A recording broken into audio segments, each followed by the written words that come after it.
اور میرے رسول پاک علیہ الصلوۃ والسلام نے فرمایا یاد رکھو 3 چیزوں سے ہمیشہ بچو، بخاری مسلم میں موجود ہے۔ ایک تو فرمایا کثرت کیلو کال سے بچو، زیادہ پیسے نہ کرو، اور دوسرا حضور علیہ الصلوۃ والسلام نے فرمایا مال کو ضائع کرنے سے بچو، اور تیسرا فرمایا زیادہ سوال نہ کیا کرو، زیادہ سوال نہ کیا کرو۔ ایک مقام پہ نبی پاک علیہ السلام نے فرمایا حج فرض ہے۔ ایک صاحب نے اٹھ کے پوچھا حضور ہر سال؟ حضور خاموش ہو گئے۔ پھر پوچھا حضور ہر سال؟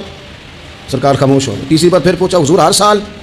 نبی پاک علیہ السلام نے فرمایا زیادہ سوال نہ کیا کرو، میرے منہ سے نکل جاتا نا ہر سال فرض ہے تو رب نے ہر سال فرض کر دینا تھا، تمہارے لیے مشکل ہوتی۔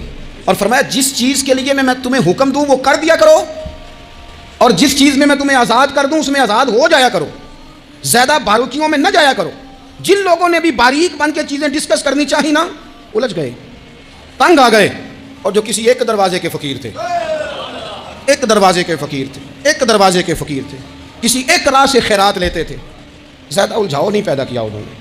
میں کہہ چکا ہوں علم حاصل کرنے کے لیے سوال ضرور کریں، لیکن بحث کے لیے اور الجھاؤ پیدا کرنے کے لیے، نئی سے نئی راہ تلاش کرنے کے لیے یہ بات درست نہیں ہے۔ بلکہ بخاری مسلم میں ایک حدیث ہے جس کو پڑھ کے انسان بار بار سوچنے پہ مجبور ہو جاتا ہے کہ اس طرح بھی ہوتا ہے۔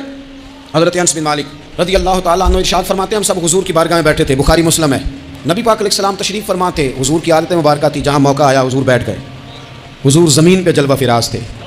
صحابہ کرام نے سوال پوچھنے شروع کیے، سوال پوچھنے شروع کیے، یہ بھی بتائیں یہ بھی بتائیں۔ کچھ نوجوان تھے انہوں نے کچھ سوالات شروع کیے، انہوں نے بہت زیادہ سوالات کیے کثرت سے۔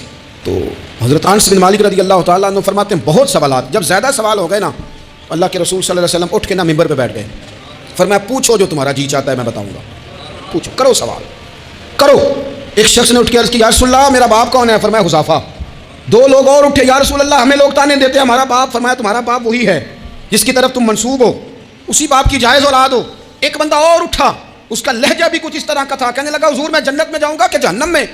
کئی دفعہ نا چیزیں راز میں رہیں تو وہ ٹھیک رہتی ہیں، لیکن جن کو راز کھولنے کا شوق ہو ان کے اپنے بھی کھل جایا کرتے ہیں، ان کے کھل جاتے ہیں پھر وہ تکلیف میں آتے ہیں۔ یاد رکھیں حضور میں جنت میں جاؤں گا کہ جہنم میں؟ حضرت انس بن مالک کہتے ہیں کریم بولے، مور لگنے لگی، ہم کانپنے لگے۔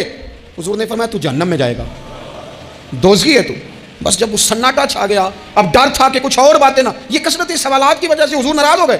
کہتے ہیں فٹافٹ حضرت عمر اٹھے فٹافٹ، اور کوئی معافی نہیں مانگی، کوئی بات نہیں کی، جناب عمر تھے نا یوں ہاتھ باندھے رو پڑے، کہنے لگے نہ حضور نہ حضور، ہم بڑے راضی ہیں کہ اللہ ہمارا رب ہے، سونیا بڑے راضی ہیں کہ دین ہمارا اسلام ہے، یا رسول اللہ ہم بڑے راضی ہیں کہ اللہ نے آپ کو ہمارا نبی بنا کے بھیجا ہے۔